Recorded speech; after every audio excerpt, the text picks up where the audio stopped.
안녕하세요. 오피스 피시믹인데요. 제가 4월 15일 날 신촌 세브란스 병원에서 양측 서해부 탈장에 의해서 수술을 했습니다. 수술한 것은 양측 서해부 로봇 복강경을 이용한 인공막 삽입 수술을 했습니다. 제가 동영상을 찍는 이유는요, 제가 수술하면서 겪었던 고민, 그런 내용들을 좀 담아보려고 하고 있고요. 그리고 그 중에서 인공막을 해야 되는지 무인공막을 해야 되는지 이 부분에 대해서 저희 경험담을, 저희 주관적인 생각을 말씀드리려고 촬영을 하고 있습니다. 그리고 해서 제가 진단을 받았겠고요. 그 다음에 수술을 해야 되는지 말아야 되는지에 대한 결정, 그 다음에 무인공막, 인공막 어떤 수술을 해야 될지에 대한 결정, 그리고 수술 과정, 회복 과정, 이렇게 말씀드리려고 하고 있습니다. 제가 작년 11월경에 한양대 병원에서요, 성인 예방 접종을 이것저것 맞았습니다. 예방 접종을 했습니다. 그러면서 제가 68kg에서 61kg로 체중이 감량을 했고요. 68kg일 때는 체지방률이 한 16% 정도 됐었고요. 61kg 정도 되니까 체지방률이 14% 정도 됐습니다. 근육량은 27kg, 28kg 정도. 그러니까 건강한 체질의 체형이죠. 그래서 이제 68에서 61로 체중이 줄어드니까요, 어느 날 갑자기 샤워하고 나왔는데 사타구니 부분도 처음 이제 혼동스러웠어요. 어디가 사타구니야? 그 사타구니가 서해부, 그 다음에 Y존, 배꼽 아래, 그리고 그 음경, 음낭 양쪽으로 있는 그 부분 서해부라 하더라고요. 그래서 그 서해부 쪽에 뭐 물컹물컹한 게 양쪽으로 이렇게 뭐가 나오더라고요. 물컹물컹한 게 잡혀가지고 제가 한양대 병원에 제가 콜레스테롤 약도 처방받고, 그 다음에 또 작년에 비문증 때문에 망막 열공 레이저 시술도 받아가지고요, 예약을 했습니다. 그래서 비뇨기과 가서 교수님께 말씀드리니까 서해부 탈장인 것 같다고, 그래서 바로 협진 외과로 진료를 갔고요. 1시간 정도 기다려서요. 외과에 가셔서 이제 교수님께 말씀을 드리니까 이거 서해부 탈장 된다고 초음파 검사하자고 말씀하셔가지고 며칠 후에 초 검사를 했고요. 그 다음에 또 일주일 정도 후에 결과가 나와가지고 교수님 뵀는데 양측 서해부 탈장이라고 말씀해 주시더라고요. 그리고 초음파 검사 기록지를 보니까 오른쪽이 더 크더라고요, 왼쪽보다요. 그리고 오른쪽은 소장이 탈장이 됐고 왼쪽은 뭐 지방층이 탈장이 됐다고 하더라고요. 그래서 일단 진단을 받았습니다. 그럼 수술을 해야 될지 말아야 될지 결정을 해야 되겠죠. 그래서 인터넷 유튜브 막 검색해 보니까 탈장 수술은 해야 되는 질환이더라고요. 뭐 10년 20년 동안 탈장이 있으면서도 생활하시는 분도 더러 계시겠지만, 이게 탈장이 심해져 가지고 감돈이 되고 교액이 되면은 혈액이 공급이 안 된다고 치면은 그 부분이 썩겠죠. 그러면 응급 상황이 생겨 버리니까요. 응급 상황이 생긴다고 치면 복광 절개를 해야 될 가능성이 커지겠죠. 복광도 절개를 하고 서해부 사타구니도 절개를 하고 큰 수술이 되고 응급 상황이 생기니까 몸에 대한 데미지는 더 많이 받겠죠. 물론 수술이 성공적으로 한다고 하더라도 몸에 대한 데미지는 더 클 거라는 생각이 들어서 저는 가장 초기에 저는 뭐 수술을 하는 게 맞다고 생각해서 수술을 하기로 결정을 했습니다. 물론 생각해 보면 이게 오른쪽은 그 수술 기록지를 보니까 오른쪽은 2cm, 2, 3cm 정도, 왼쪽은 1.5에서 2cm 정도 그 뭐죠? 구멍이 생겨서 그 다음에 탈장이 되어 있다고 하더라고요. 결정을 하기로 했고요. 그러면 이제 그 인공막이 있고 무인공막이 있지 않습니까? 무엇으로 해야 될지. 그래서 또 검색을 막 해봤죠. 그러니까 한국의사협회나 세계의사협회에서 권장하는 것은 인공막 권장하더라고요. 여러 교수님들이 여러 가지 통계에 가지고 여러 가지 이유에서 인공막을 권장하니까 근거가 있다고 생각이 들어서 그 부분에 대해서 또 인터넷 검색하고 유튜브 막 봤죠. 그런 인공막을 권장하는 이유가 성인의 경우에는 그 섬유화세포나 그 살, 복막 근육이 약해져 있기 때문에 무인공막을 하게 되면 땡겨서 서로 봉합을 꿰매는 거 아닙니까? 그러면 서로 견인되면 견인통이 심해질 수도 있고, 그것보다 더 중요한 것은 그 복압을 견디지 못할 것 같습니다. 일상생활에 있어요, 복압을요. 인공막을 하게 되면은 일상생활에 있어서 복압은 충분히, 운동에 대한 복압도 충분히 견딜 것 같고요. 그래서는 인공막 삽입을 하기로 결정을 했습니다. 또 다른 이유는 인공막 삽입을 했을 때 부작용에 대해서 많이 거론이 되시는데, 유튜브에서요. 근데 그것은 처음에 수술할 때 그 서해부 쪽에 신경, 혈관, 그 다음에 정관, 많은 부분들이 그 지나가는 통로라고 하더라고요. 그리고 많이 밀집되어 있고요. 수술하면서 인공막 수술하게 되면 10에서 15세 정도 3D 메쉬 인공막을 삽입을 하고 스테플러로 교정을 하고 수술로 꿰매는 봉합을 하는데, 그 과정에서 문제가 생기면은 바로 즉시 참기 어려운 고통이 생긴다고 저는 생각을 합니다. 이때까지 이것저것 제가 검색해 본 바로는요. 그 부분만 수술을 잘한다고 치면 바로 즉시 나타나는 부작용은 최소화될 것 같고요. 근데 무인공막을 한다고 치면은 꿰매는 부분이 인공막보다는 적으니까 바로 즉시 나타나는 후유증이 적을 수 있겠죠. 그렇지만 무인공막은 성인의 경우에는 복압을 견디는 그 강도가 약할 것 같습니다. 땡겨 있는 상태에서는 다시 그 탈장이 유발될 재발이 될 가능성이 커질 것 같고요. 근데 인공막은 처음에 이제 봉합을 잘하면은 신경에 대한 서로 간섭이 없으면, 신경, 혈관, 정관에 간섭이 없으면 바로 즉시 나타나는 통증은 일단 없을 것 같습니다. 그래서 저는 인공막을 결정을 했습니다. 그러니까 무인공막을 한다고 치면 일상생활의 복압을 견디기는 어려울 것 같습니다. 시간이 지나면서요. 근데 인공막은 일상적인 것 뿐만 아니라 운동을 해서 나타난 복압도 견딜 수 있을 것 같고요.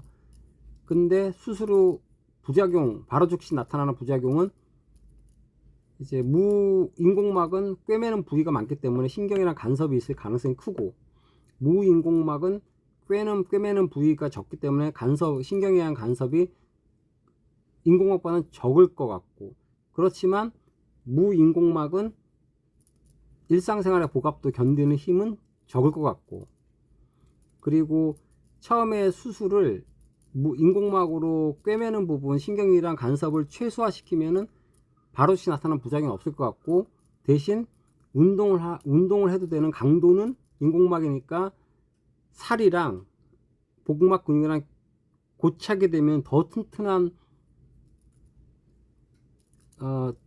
튼튼한 상황이 더 튼튼하게 만들어질 것 같고요.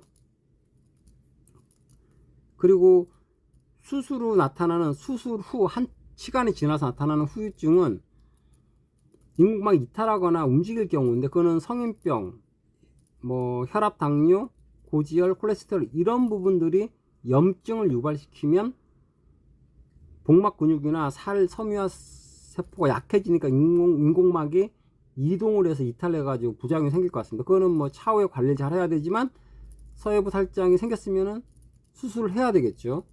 응급사항이 해야 되는 게 맞으니까 무엇을 해야 되느냐를 결정을 하는 거죠. 인공막이냐 무인공막이냐. 그래서 저는 인공막이 인공막 삽입 수술하는 걸 결정을 하게 된 이유입니다. 근데 인공막 삽입 수술을 하면은 절개 방식을 할 거냐 아니면 복광경을 할 거냐도 결정을 해야 되지 않습니까? 근데 절개 방식도 있습니다. 국소 맞춤만 하죠. 사타구니 부분을 배가 아닌 복광에는 사타구니 부분을 뭐 5에서 10cm 정도 절개를 하고 바깥에서 인공막을 대겠죠. 그 다음에 봉합을 하겠죠. 스테플러든지 아니면 수술실로요. 근데 그 부분에 있어 가지고도 일상적인 생활에서도 복압을 못 견디고 움직일 것 같습니다. 복광경으로 안에서 인공막 삽입 수술을 한다고 치면은 안쪽에 있기 때문에 복압에도 밀려나거나 움직일 가능성이 좀 희박한데요. 바깥쪽에 인공막이 있으면은 바깥에서 메꾸는 거니까 안쪽에서 압력이 생기면은 이게 움직이거나 밀릴 가능성이 크겠죠. 그래서 국소마취 절개수술 인공막 삽입 수술에서는 사타구니 쪽 절개를 해가지고 인공막 삽입 수술 하는 것은 그래서 이중 인공막이라는 게 또 기술이 그런 수술 방법이 나왔더라고요. 그것은 인공막을 절개를 해서 구멍을 뚫어서 안쪽 그 복광 안쪽에 또 인공막이 걸치게끔 이중으로 이렇게 하더라고요. 그렇게 되면 밀리지는 않겠지만 절개하는 부분에 있어 가지고 그리고 또 눈으로 절개하는 부분을 눈으로 봐서 이렇게 신경이랑 이런 거를 또 이렇게 간섭이 없게끔 해야 되기 때문에 부작용이 생길 가능성이 또 있을 것 같기도 하더라고요. 그래서 요는 그 이중 인공막이 나온 새로 그런 수술 방법이 나온 이유가 이동이 절개 방식 바깥에서 인공막을 대는 것은 더 빈번하니까 그런 수술 방법이 나왔을 거라 저는 생각이 들었고요. 그래서 인공막을 대는 것은 안쪽에서 돼야 되는구나. 그래서 안쪽으로 돼야 된다는 결정을 한 거고요.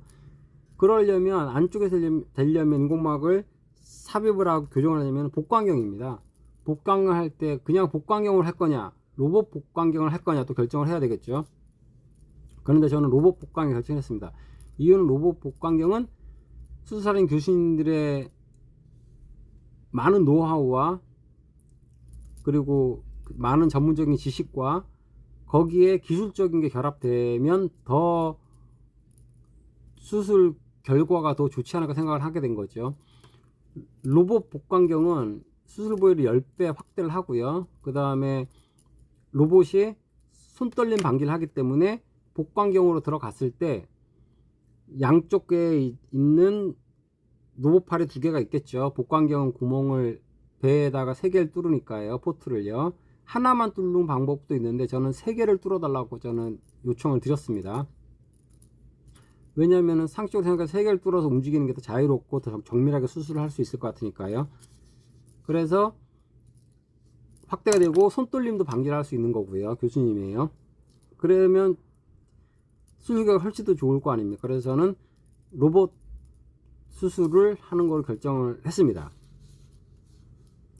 그래서 다시 말씀드리면 인공막이냐 무인공막이냐, 저는 인공막을 하게 된 이유는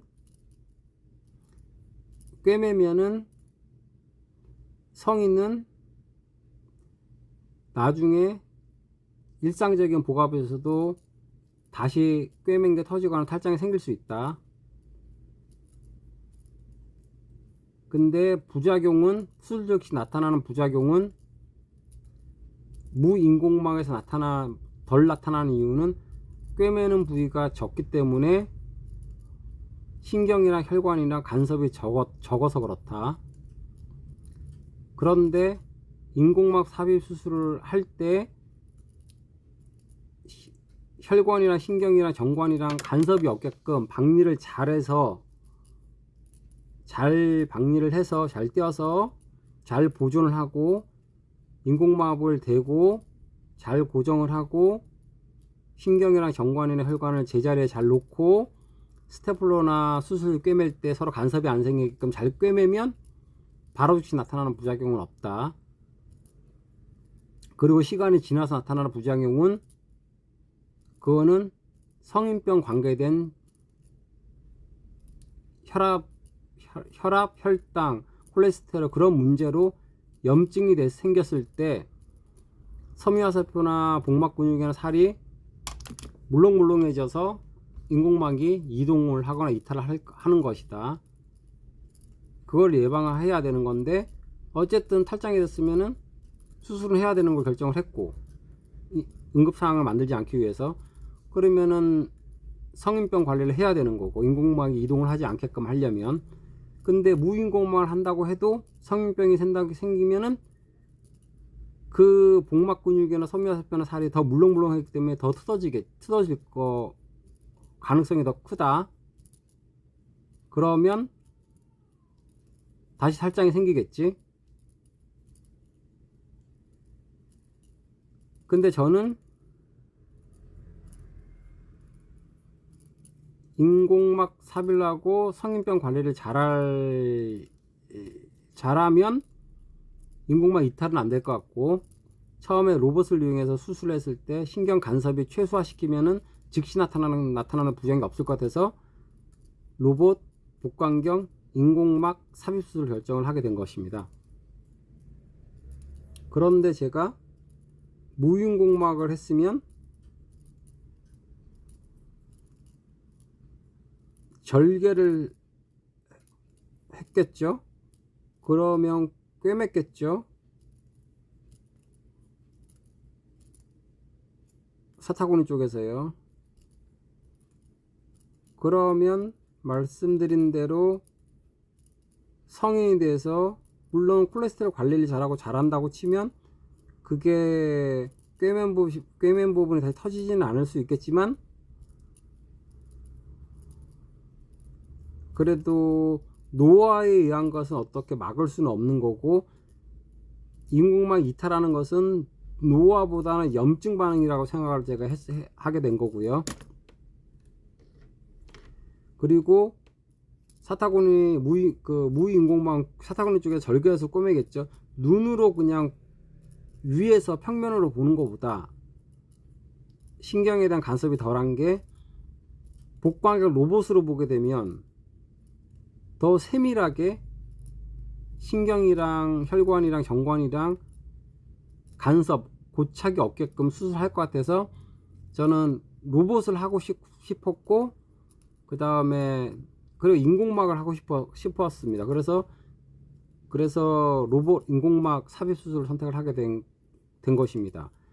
만약에 사타구니 쪽에서 절개를 하고 들어가서면 위에서 입체적으로 보는 거에서 그것을 신경이랑 혈관이랑 이렇게 서로 박리를 시켜서 신경이랑 간섭이 없게끔 잘 꿰맸겠죠. 그런데 그거보다 눈으로 보는 것보다 로봇 복강경을 하면 10배가 더 확대가 되는 거고 손떨림 방지를 하기 때문에 수술 초기에 나타난 문제를 일단 최소화시킬 수가 있겠죠. 그리고 절개를 했을 때 또 회복되는 것도 늦어질 수 있겠죠. 그리고 그래서 저는 인공막 삽입을 결정을 한 것 같습니다. 10배 확단된 걸로 더 섬세하게 그리고 성인병 관리를 잘하면 인공막 이탈이 염증만 안 생기면은 괜찮을 거라고 생각했고 인공막은 더 튼튼하게 복벽을 만들어 주는 거니까요.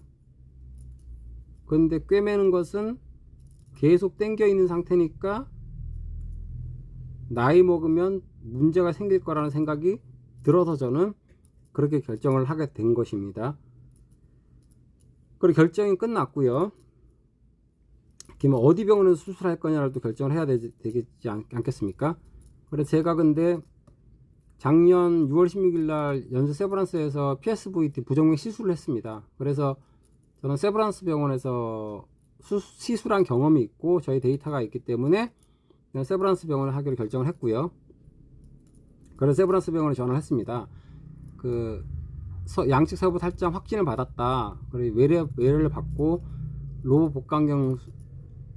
복강경 인공막 삽입 수술 하고 싶다. 이렇게 그래서 외래를 그리고 제가 또 인터넷 막 검색해서 거기에 대한 경험이 많으신 교수님이 계시더라고요. 유명하시고 경험이 많으시고, 그리고 또 로봇 수술에 대해서 또 많은 연구를 하시고 하신 교수님이 계셔가지고 그 교수님을 말씀을 드렸더니 외래 일정이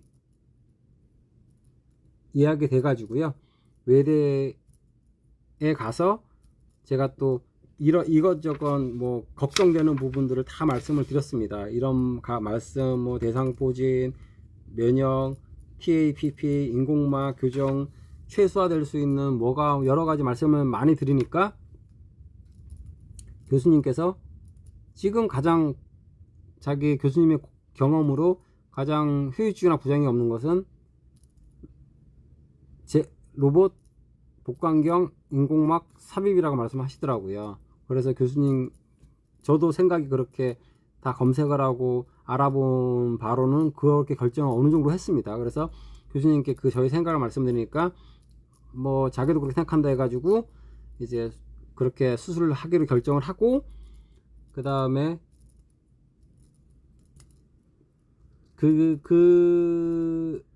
그렇게 외래로 제가 진료 예약을 한 게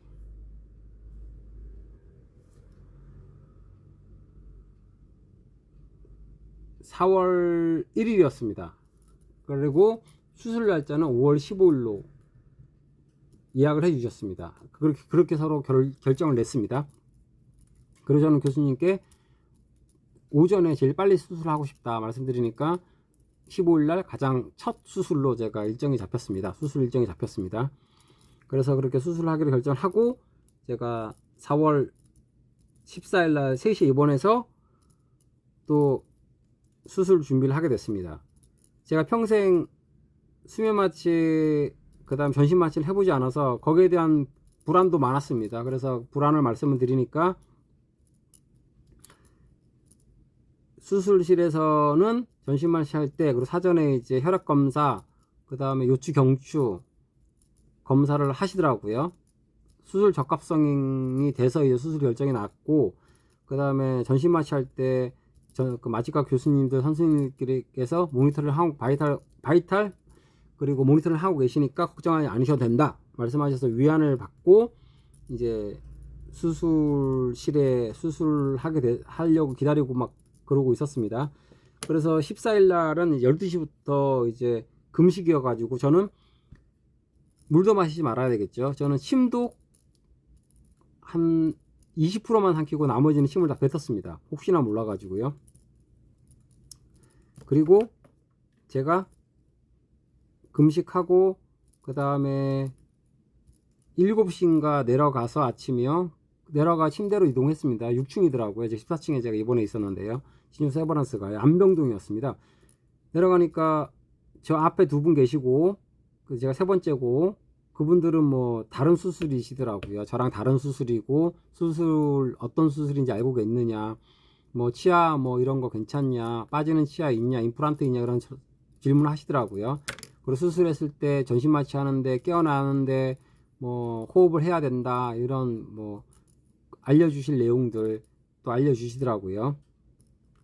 그러니까 이렇게 다른 분들도 옆에 계속 이렇게 또 대기하시는 분들이 또 오시더라고요. 그래서 누워가지고 천장을 봤습니다. 그러니까 제가 어릴 때 초등학교 때 초코파이 주고 그런다가 이제 교회를 가게 됐습니다.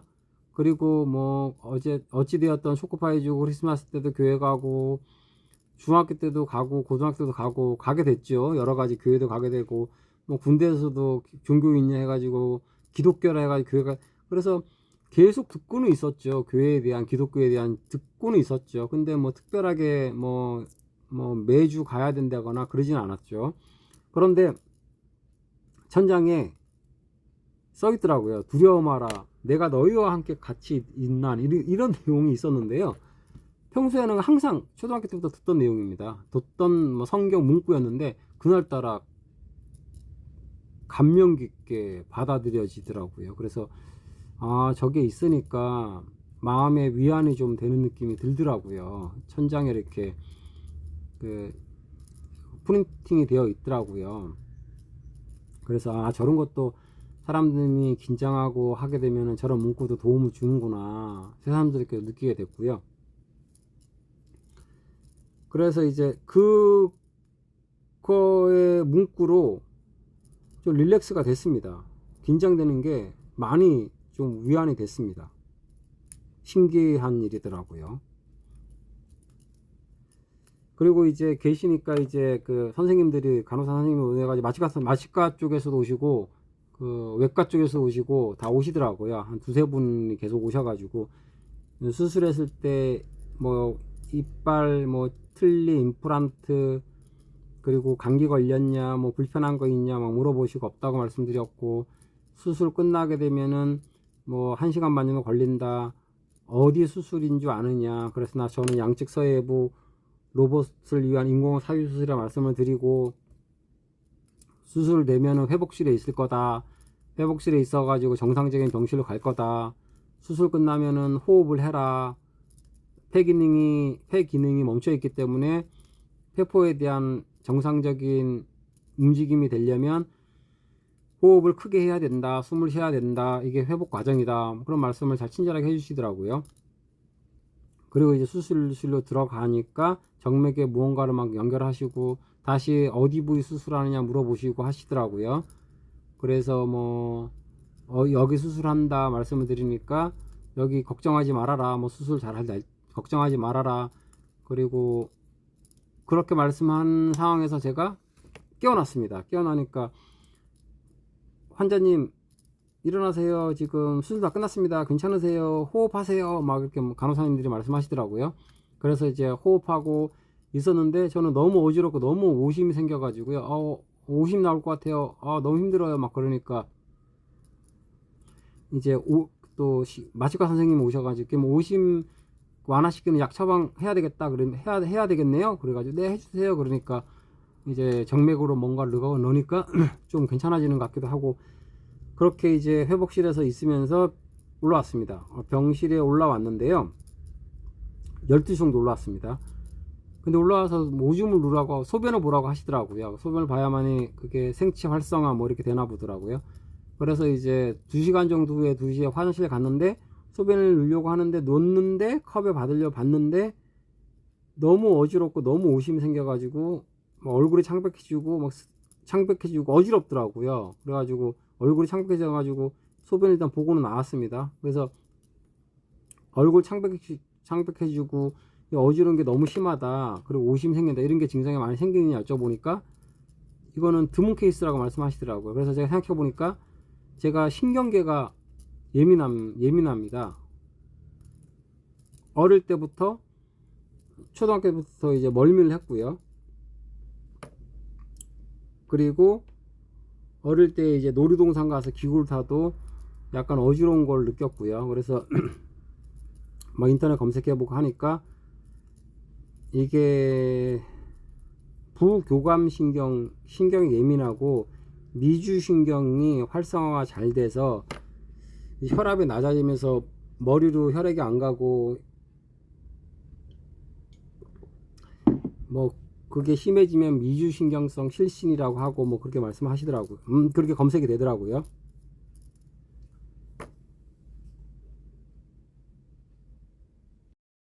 그래서 저는 약간 걱정을 했었죠. 제가 신경계가 예민해 가지고 남들보다 더 어지러움을 느끼고 오심을 느끼는 것 같다, 큰일이네 생각을 하면서 이제 회복하는 과정에서도 통증이 심하면 신경계가 예민하게 작동을 할까봐 약간 걱정을 했었습니다. 그리고 12시 올라와서 이제 2시에 이제 소변 보고 이제 그 모래주머니를 양쪽에다 주시더라고요. 그거를 저녁 6시까지 올려놔야만이 인공화 삽입한 게 한 것이 잘 자리를 잡을 수 있다고 얘기를 하시더라고요. 그래서 6시까지 누워 있어야 되는데 너무 어지럽고 현기증 나고 뭐 오심이 생겨가지고 그래서 결정을 했죠. 근데 잠을 자지 말라 하시더라고요. 그 호흡을 해야만이 이제 폐가 정상적인 기능을 회복하니까요.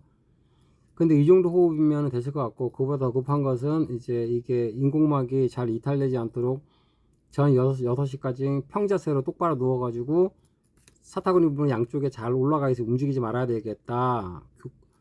그 고정을 잘 해야 되겠다 이 생각이 먼저 들었고, 그 다음에 너무 어지럽고 오심이 생기니까 일단 잠을 자면서 호흡을 해보자 생각하고 이제 6시까지 이제 자면서 깨면서 자세는 이제 평자세로 똑바로 누워가지고 유지를 했죠.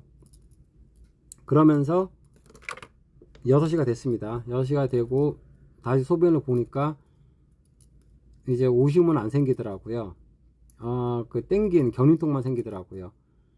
그래서 이제 밤에 이제 혼자 이제 움직이면서, 근데 이게 수술한 직후에 그 다음날 이제부터 이제 일상적인 생활을 해야만이 장 유착도 안 되고요. 그 다음에 장에 대한 운동도 되고 방귀도 나오고, 그 다음에 배변 활동도 되고 오줌도 나오고 회복하는 더 빨리 회복이 된다 하더라고요. 그래서 그 14층 그 병실 한 바퀴가 160m이더라고요. 바닥에 메타수가 표시가 되어 있습니다. 미터수가 표시가 되어 있습니다. 그래서 그 다음날부터 한 바퀴 돌고 점심 먹고 식사 후마다 이제 한 바퀴 또는 두 바퀴 계속 돌았죠. 돌고 그 다음에 약은 처방해 주시는 약, 위장약이랑 소염지용제랑 배변 물기 하는 걸 계속 먹었습니다. 그러니까 하루하루 지나니까 견인통이 통증이 없더라고요. 가만히 앉아 있으면 통증이 없고 움직일 때마다 찌릿찌릿 쿡쿡 뭐 땡기는 느낌은 수술은 지극히 잘 된 상황이라 하더라고요. 만약에 수술하면서 스테플러나 봉합될 때 신경이나 이런 쪽에 간섭이 생겼으면 가만히 있어도 아플 테고요. 그 다음에 포트 부분 빨개지지도 않고 염증도 일단 안 생기고요. 그렇게 해서 18일 날 이제 아침에 첫 배변을 놓습니다. 배변을 때 약간 대변을 누를 때 약간 힘들었지만 그래도 약간 굵은 대변이 어느 정도 나왔습니다. 근데 제가 평소에 이제 아침마다 이제 배변 활동 잘해서 변비는 없는 체질이라서 배변을 성공을 했고요.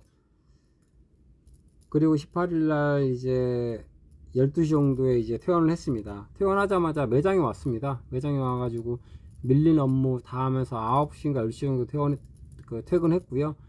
그 다음에 잘 때 물론 움직일 때 견인통이 있었죠. 근데 이게 터질까봐 그 봉합한 게 걱정을 했는데 터질 정도는 아닌 것 같습니다. 왜냐면 처음부터 그 봉합을 해놓게 되면 인공막이랑 살이랑 그 마찰이 있어가지고 일단은 움직이지 않을 테고요. 그 염증의 문제인데, 과도한 염증의 문제인데 그 과도한 염증은 저는 발생하지 않았습니다. 수술할 때도 출혈도 거의 없었다 하시고요. 그 염증 반응이 과도하게 생기는 것은 성인병, 항상 얘기하는 성인병이요, 콜레스테롤, 혈당, 혈압이요, 그리고 출혈이요. 물론 그런 거 있으면 수술할 때 출혈이 더 많이 생기겠죠. 그 다음에 근데 로봇에서 출혈이 생길 때는 이렇게 지혈할 수 있는 그런 시스템도 있다 하더라고요. 근데 저는 그렇게 하지 않았는데도 출혈은 안 생겼다 하시더라고요. 출혈이 안 생겼다 하는 것은 염증 반응도 덜 생기겠죠. 그냥 붓기도 없겠죠. 빨개지지도 않고 고름도 안 생기고 여러 가지 그 회복이 더 빨리 잘 되겠죠. 그러니까 이제 안심은 되더라고요. 물론 지금이 26일인데도 지금까지 빨갛거나 수술 후 고름이 생기거나 움직일 때 견인통 이외에는 생기는 증상은 없으니까요. 그래서 이게 적당한 염증 반응은 이제 그 인공막 3D 메쉬랑 복벽 근육이랑 섬유화살표 살이랑 이제 고착되는 데 도움이 되는데, 과도한 염증 반응이 생기게 되면은 염증이 생기겠죠. 그렇게 되면 바로 이제 거기에 대해서 압력이 가해지기가 친다고 치면 인공막이 이탈을 하게 되겠죠. 그러면 신경이랑 간섭이 생기면은 이제 그게 후유증이라고 생각하고 인공막이 수술하면 안 되는 거라고 생각할 수도 있는 여지가 있겠죠. 근데 무인공막은 꿰맨 거니까 어느 정도 염증이 생기더라도 이동은 안 하겠죠, 초기에는요.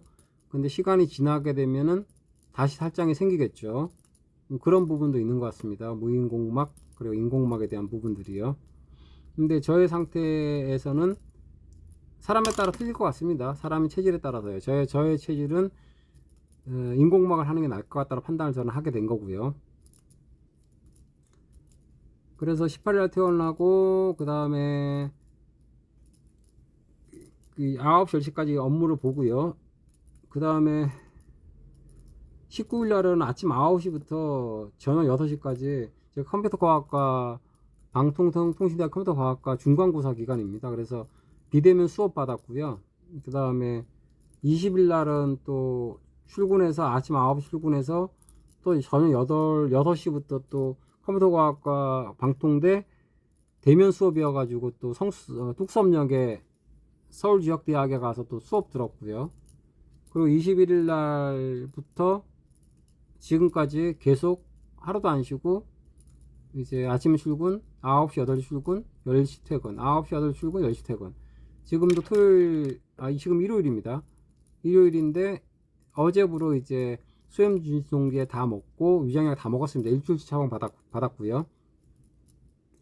그리고 24일 25일에 견인통이 갑자기 심해지더라고요. 그래서 인터넷도 검색해 보니까 회복되는 과정에서 인공막이 움직이면서 자리 잡아가는 과정에서 신경이랑 어느 정도 딱 맞물리게 되면은 또 견인통이 생길 수 있다 얘기하더라고요. 근데 오늘은 또 괜찮아졌습니다. 약간 걱정을 했었는데요.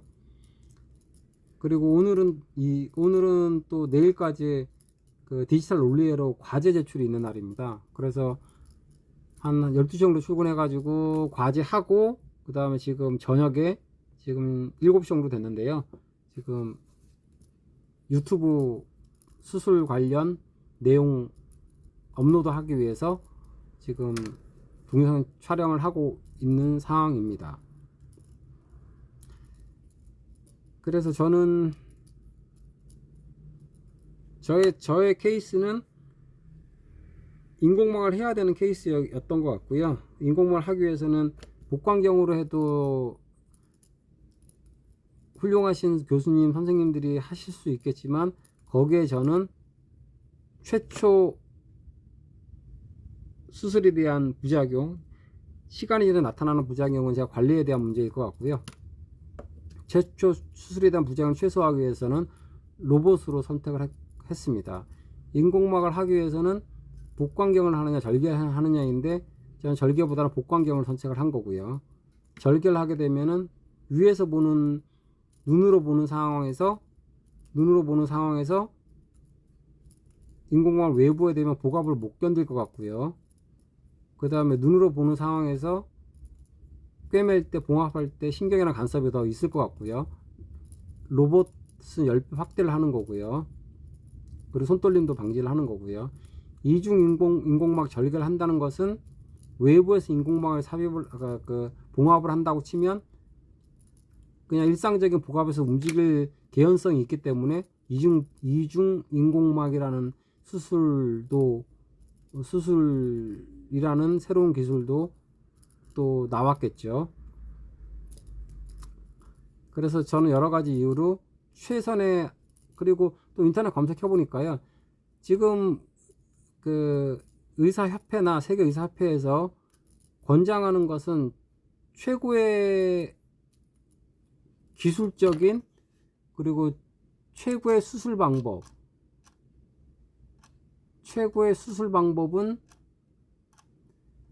로봇을 이용한 복강경 인공막 삽입 수술이라고 하시고요. 그 다음에 인공막을 봉합할 때는 처음에 스테플러 고정, 그 다음에 인공막 전체적으로 그게 10에서 15cm 정도 되는 인공막을 봉합을 해야 되니까 그 테두리에 대해서는 수술실로 봉합. 그 다음 포트도 접착이 아닌 근육층이랑 피부층을 외부에서 그거는 교수님께서 직접 손으로 봉합하는 게 가장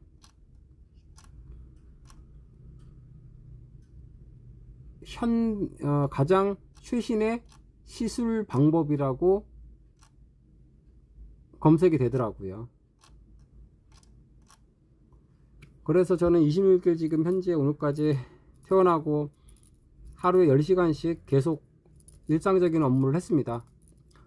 교수님께서 퇴원할 때 운동을 해도 된다고 할 정도였으니까 일상적인 업무는 전혀 지장이 없을 것 같고요. 없을 거라고 판단을 했었고요. 그 다음에 수면은 8시간씩 10시간씩 12시간씩 계속 잤습니다.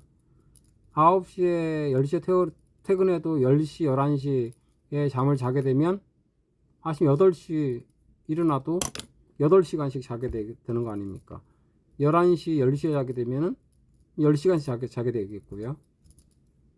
그리고 오늘 같은 날은 어제 밤 12시 토요일날 자서 그 다음에 12시에 일어났으니까 뭐 12시간 정도 잠을 잤고요. 그러니까 회복도 빠를 거라고 또 뭐 인터넷에 또 얘기를 하시고 그렇습니다. 예, 어찌되었던 저의 말씀이 두서가 없었지만 도움이 되셨으면 합니다. 감사합니다.